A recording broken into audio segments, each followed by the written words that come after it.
hole. From the outside, Mary Scroggs Elementary School looks like it could have been built in the 20s.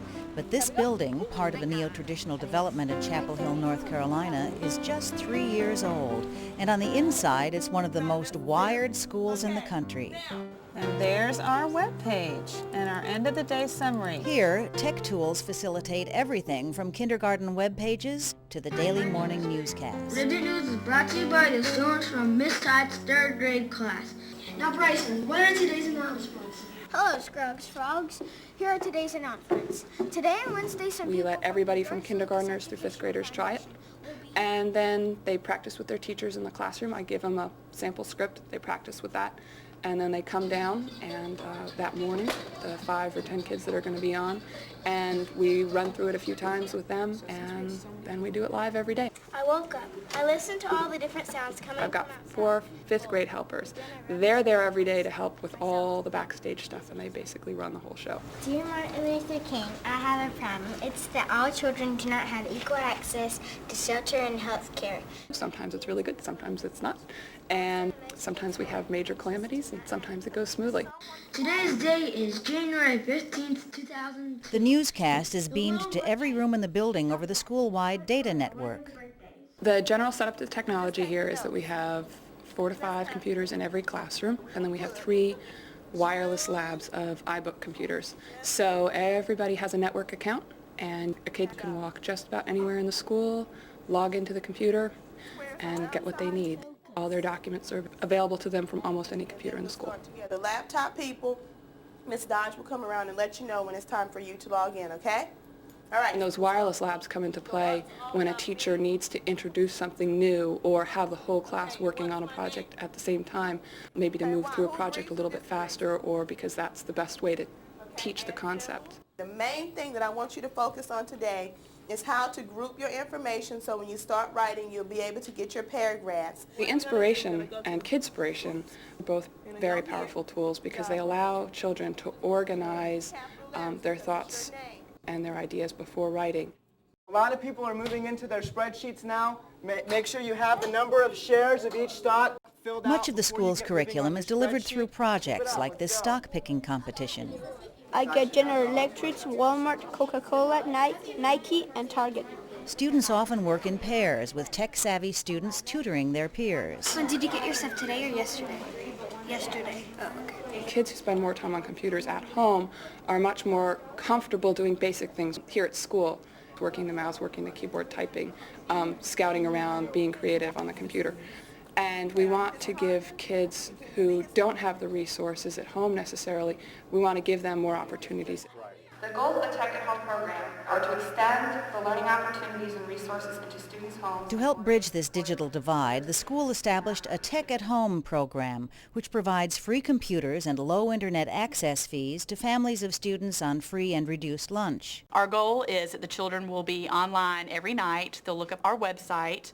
When they see our website, they'll see a homepage that will give you updates of what's going on at Mary Scroggs in our classroom. They'll find a separate homework link where they'll go and see the homework for the week.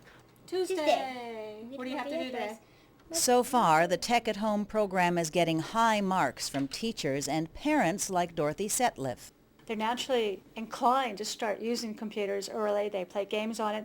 And then so it becomes homework, becomes part of the game. Having them start now means it'll be that much easier later on. How do you spell music? Do you remember? You. That's right. Then what? A majority of the homework that we're moving more towards is they respond through the email to me. So it's a really great way to keep track of their homework. I can reply very easily. Less paperwork. I don't have a stack of papers to go through that sometimes don't make it back home. It's just much easier to give them immediate feedback through the email. Send it to me on the email. Having a nice way of getting in contact with the teacher is to send an email and you get an email back rather than trying to catch a teacher on the telephone. Now, old technology, this is much better.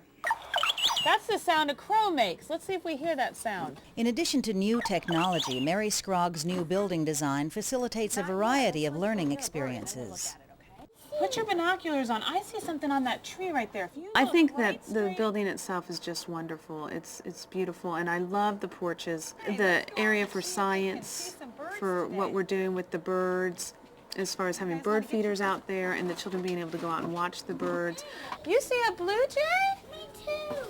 Inside, every classroom features wall coverings that allow children's work to be displayed everywhere. There are several rooms where teachers can gather and small nooks for one-on-one sessions. In fact, the building has been an asset in recruiting prospective teachers, especially when they learn that they will have their own office and phone. I think typically over the years, teachers have gotten by on a shoestring. They're told they're professionals, but sometimes not always treated as professionals. For teachers, it's a big deal to have a phone that they can use throughout the day, either to communicate with parents or to be available to their own families. The physical plant is just part of the appeal of working here. For kindergarten teacher Kathleen Evely, the best of Mary Scroggs, the technology, the literacy focus, and the parent involvement parts, come together every day when her kids write the end-of-the-day summary. Who has something to tell me about what we've done today? Jeffrey? Are we going to have enough room for the whole webpage just on that one line? You'll be surprised, it just goes right down. When we started discussing ways to make the webpage more powerful, the suggestion came up of putting a daily synopsis of what we had done during the day, and it was very easy to sit down with the children, just put the keyboard in my lap and just go to it. Some people went to reading books. Some people.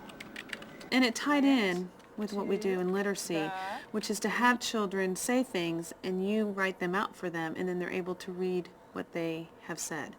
And so it tied into the balanced literacy that we do in our school. Our mystery was 4 o'clock. Very good. All of a sudden I was getting emails from parents, letters from parents. I love the website. It's helping me so much. I can get things from the web page and then ask my child about it, and we have so much to talk about. So that kind of input just got me more excited, and then I just started doing it more and more and making sure I was doing it every day. We had a fantastic super day. We had a fantastic super day. Wow, that sounds so great. You guys did a good job. See you. You want me to see you tomorrow? See you tomorrow. For more information on what works in public education, go to edutopia.org.